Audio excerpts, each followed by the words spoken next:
Hi everyone, welcome to our new video. In today's video, I'm going to show you how to log into your Scan OTC account. So watch the video till the end and don't forget to subscribe to our channel.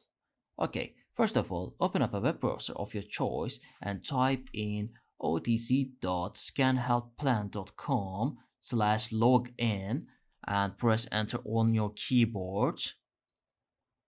After press enter on your keyboard, this is our official web page, and type in your username and your password into the sign in area.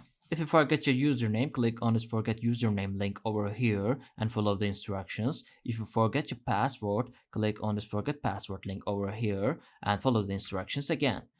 And if you don't have an account yet, click on this create an account link from here and follow the instructions. After filling all of the details, click on the sign in button from here, and that's it. That is how it can be easily done. I hope this video was helpful to you. If it was, go ahead and give us a thumbs up. I'll soon be back with more videos like this. Thank you for watching.